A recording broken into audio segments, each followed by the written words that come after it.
Hi, I'm Desi Serna, author of Fretboard Theory. In this free guitar lesson, I'm going to show you how to play the popular Christmas carol, We Wish You a Merry Christmas. You can follow along with free tab. Just go to the link in the video description. Now, I play this song with a capo at the 2nd fret. But to begin here, I'm going to show you in the open position without a capo. This way, the fret numbers and the notes match the notation that you have in front of you exactly. Then I'll show you how you can put the capo on and play in other keys. Okay, so I'm in the key of C, using chords in the key of C like C and G, F. There is a D7 that comes up. Sometimes I play it up here. That's a secondary dominant chord. And we're using the C major scale.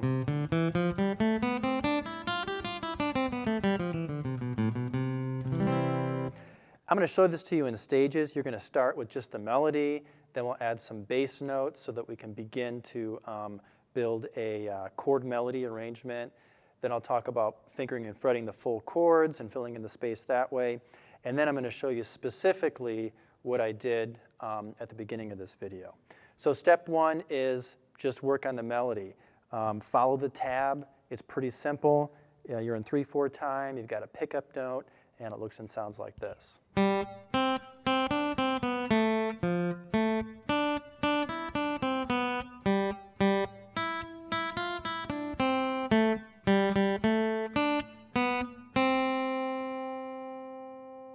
That's the A section. There's a B section, which I'll get at in a moment here. So again, just follow along with the tab and just play this, phrase by phrase, measure by measure, whatever it takes for you to be able to learn it in small pieces and memorize it and rehearse and put the whole thing together. I'm just using a pick for now. You can use a pick or your fingers. It doesn't matter. So the B section sounds like this.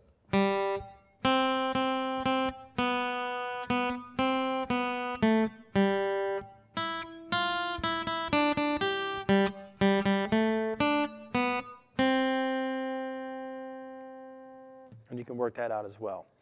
Okay, after you get comfortable playing the melody by itself, the next step is to add in some bass notes. So as you're looking at the music, you can see that there are chords written above the notation staff. You've got C, F, D7, G. What you want to do is just grab the root of those chords and play it at the beginning of the measure along with the melody. So I'm going to put the pick down here, and I'll play a little bit from the beginning. It would look like this. So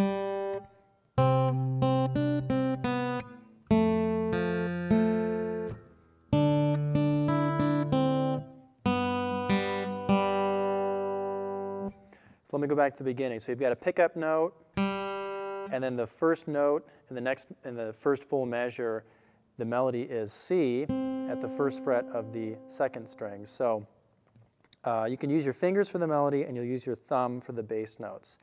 So at the very beginning of that measure, you're going to fret a C, the root of a C chord, together with that melody note, and you're going to pick them at the same time.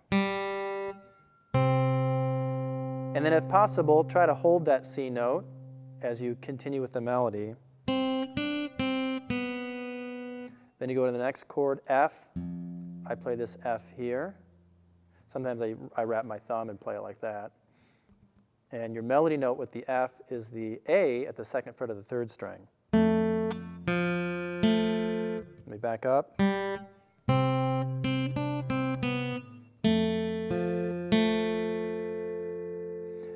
Then you've got D7. You just think a D like this. You play the root D, 4th string, and your melody note is the 2nd string. Then you continue with the melody. Then you've got G. From the beginning again.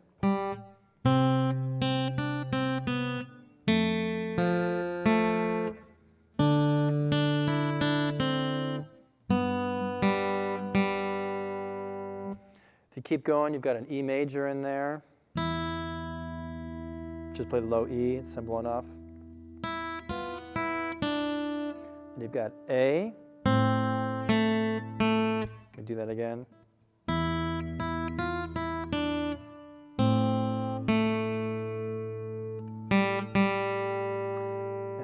end you have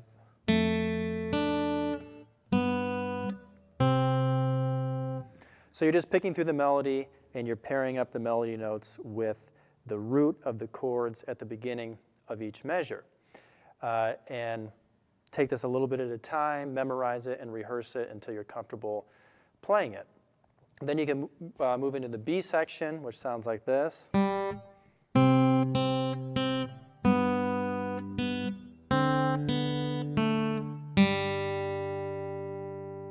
you have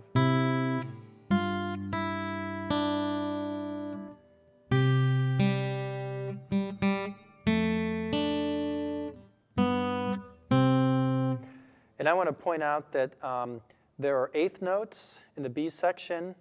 At the end of that first line of the B section, we wish you a Merry Christmas. But when I'm playing a chord melody arrangement of this, I skip the eighth notes and I just play quarter notes, and it's easier to play, and I think it sounds fine too, you know?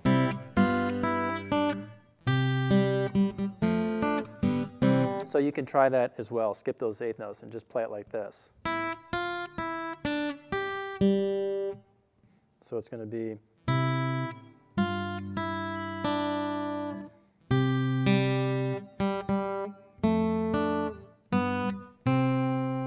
I should also point out that there are some measures that have two chords in them.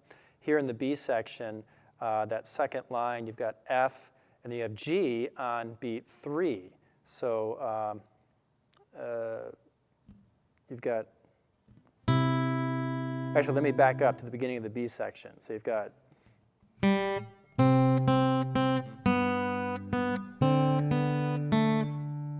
you end on G, but then you've got C on beat 3, then back to G, C, F, here's G on beat 3, and then back to C.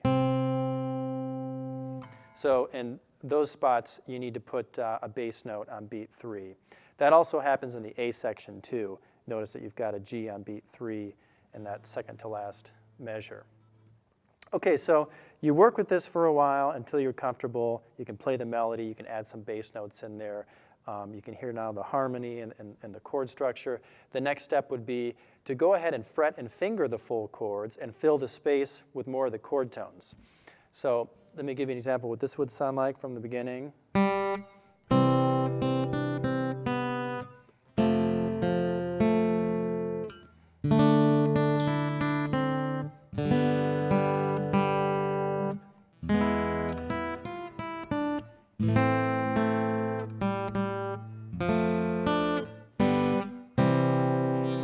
All right, let me explain what I'm doing here.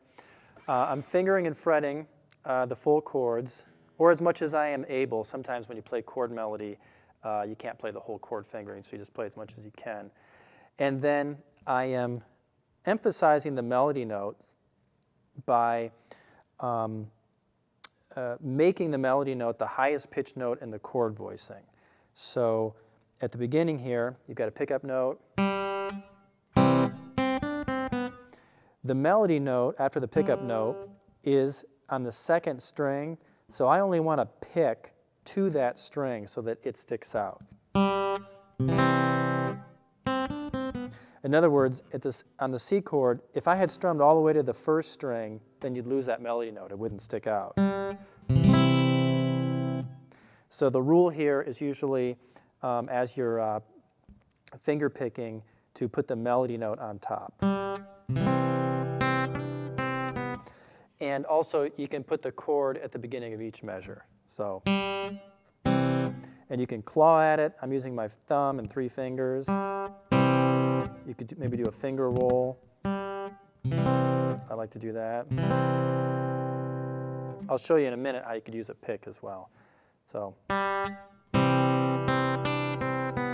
when I go to the F, I like to wrap my thumb and do the kind of Hendrix style bar chord here. And the melody is on the 3rd string. And I just pick a little bit more of the chord to fill it in.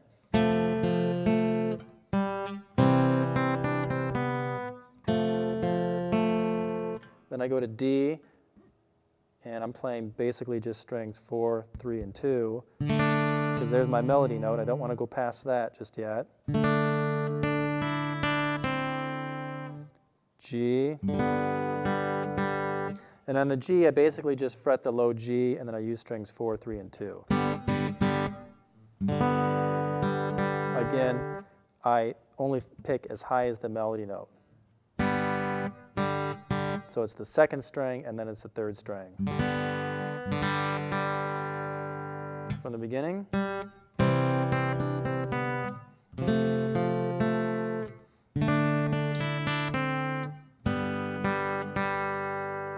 you can keep going. Here's E major. Melodies on the first string there.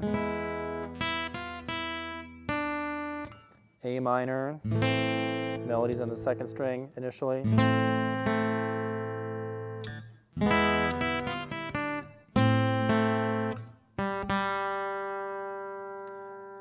And then you've got,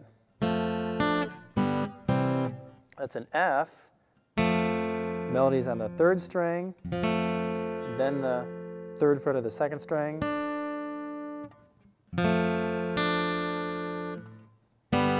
G with the melody on the second string, back to C, melody on the second string.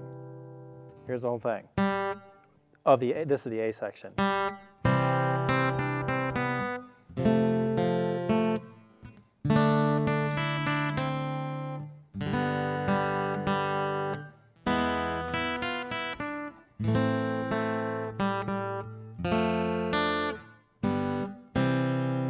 And you just have to take this in pieces and memorize it and rehearse it a lot until you get comfortable with putting things together like this. Let me take you through the B section now. It looks and sounds like this. There's a pickup note that comes before it.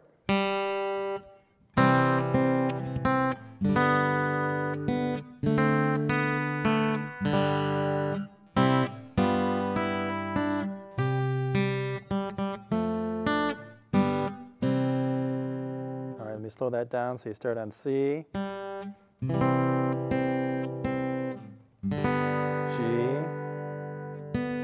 D7,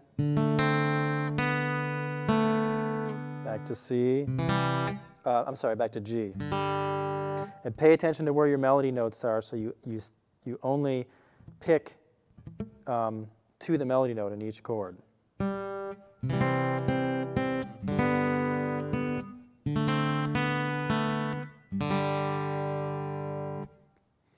Then you have to go back to C on beat 3 here. And I usually just claw that melody notes on top first string.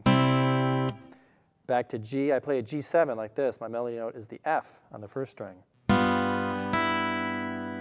My pinky grabs the D, and then it moves over to the first string, and I have to go back to C. So it's... And this is where I have eighth notes in the score, but I just play quarter notes when I'm doing the chord melody version of it. Let me back up, beginning of the B section. And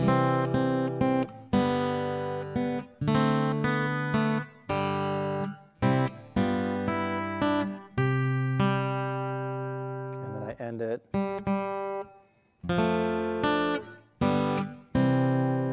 Which is similar to what you did before. So then you can put the whole thing together, the A section and the B section, like that. Now, in addition to playing this with your fingers, you could also play with a pick. And what you'll do is just strum through the chord, and you'll stop in the melody note so that it sticks out. So, for example, from the beginning.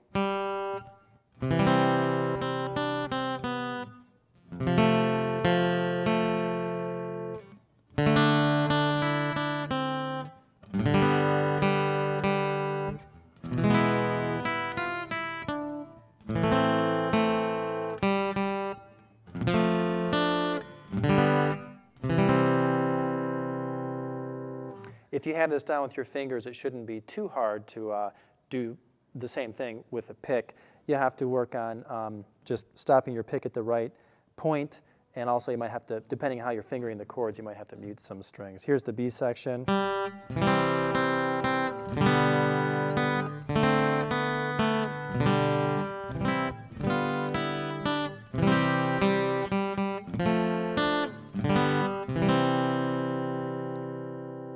So you may be able to work out your own arrangement using a pick.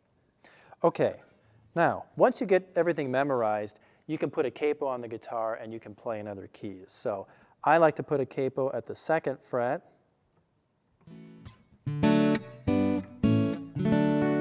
And then I play everything the same as if I'm in the open position, same chord shapes and fingerings and everything.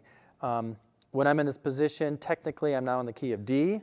That's a D at the 5th fret of the 5th string, but I'm not thinking D, I'm still thinking, you know, C, F, G, D7. So it would look and sound like this.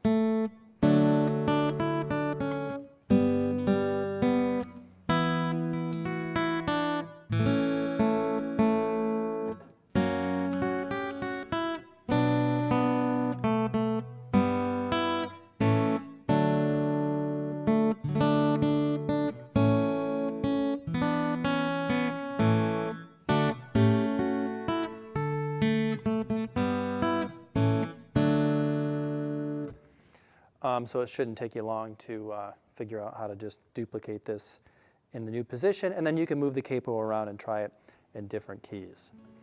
Okay, now the next step would be to take a look at how I actually played this at the beginning. I had some different things going on in there, so let me explain what that is. And I'm going to take the capo back off, and we're going to go back to the regular open position. And you can follow along with the second page in the free tab that I have, the one that's labeled We Wish You a Merry Christmas version 2. And I'm going to show you how to play this just as I have it notated there on the second page. This is what it looks and sounds like in the regular open position.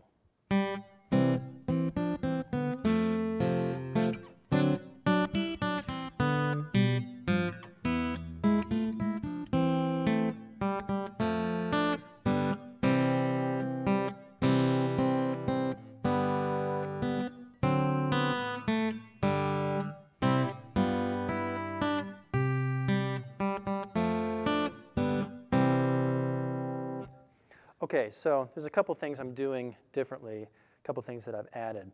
The first thing is instead of playing the melody as just single notes,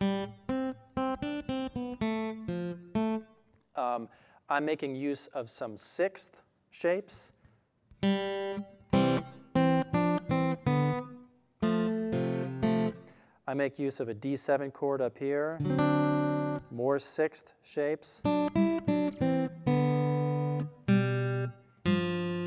I use a little bit of a G7, more sixths here.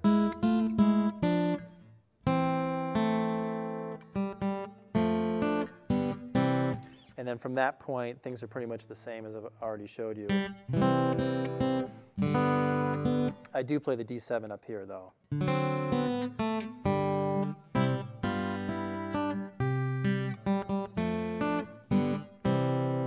So let's take a look at the melody in sixths.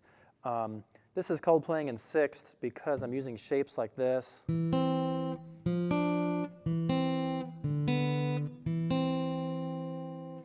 And in music theory, intervals are always measured by starting with the bottom note and then measuring in scale degrees to the top notes. So I'm using a E and a C, which are part of a C chord, by the way.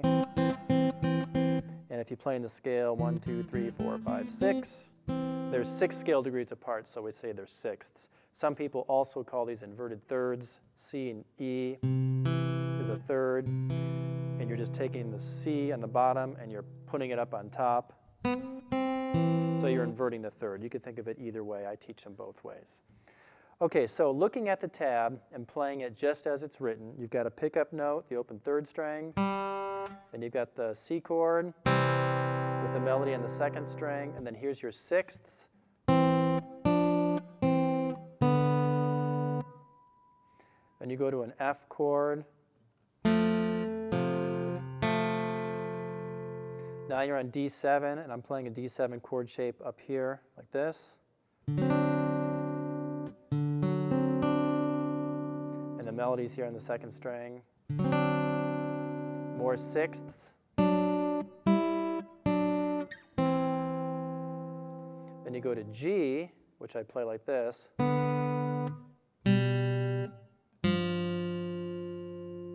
And that last part is a G and an F. That's actually a G7. Let me back up.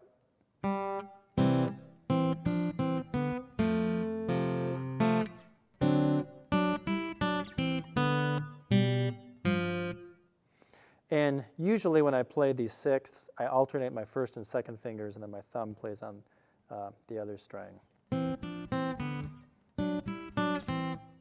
By the way, that D7 is not in the key of C, it's a secondary dominant. Okay, so next you go to E and some more sixths played here. And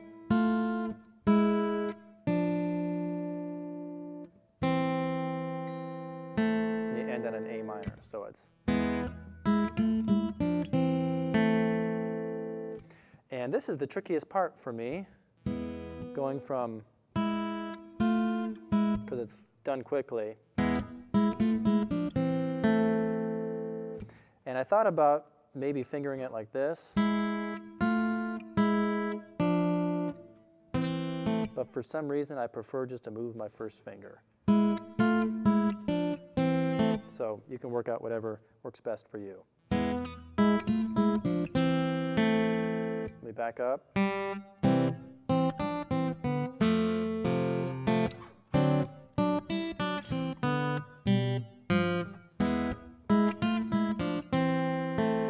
And then it ends similar to what you did before.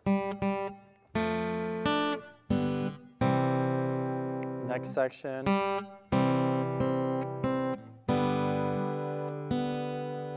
And when I go to the D7 this time, I just play this much of it, because the melody note is on the third string here, under your pinky. And then you've got the second string,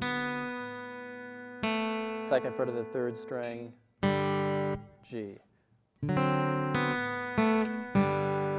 Let me back up a little bit. Then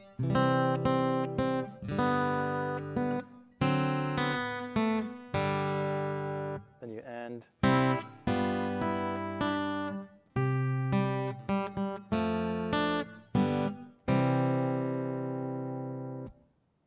And that's how I play my arrangement here, and that should be note for note from the version 2. I put a capo at the second fret,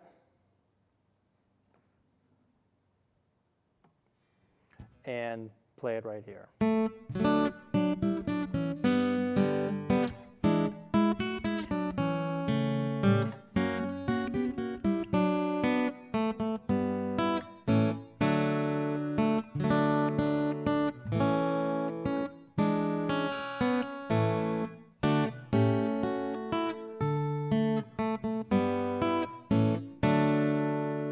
Sometimes I'll repeat the A section and play it twice. Sometimes I'll repeat the B section and play it twice, and you just repeat. And you can move the capo to other frets and play this in other keys, whatever sounds good to you or feels good, or perhaps whatever is in your vocal range. Well, that's how I play We Wish You a Merry Christmas. And now you have some ideas of how you can put together your own arrangement of the song. I want to point out that I do not have any books or DVDs that teach specifically on fingerstyle and chord melody technique. My materials focus on music theory for guitar. This includes scales, chords, progressions, modes, and more. So if you'd like to learn more about guitar theory, then go to my website at guitar-music-theory.com and sign up for a free preview of my fretboard theory book and DVDs. Well, thanks for watching. Be sure to click like on this video and leave me some positive feedback.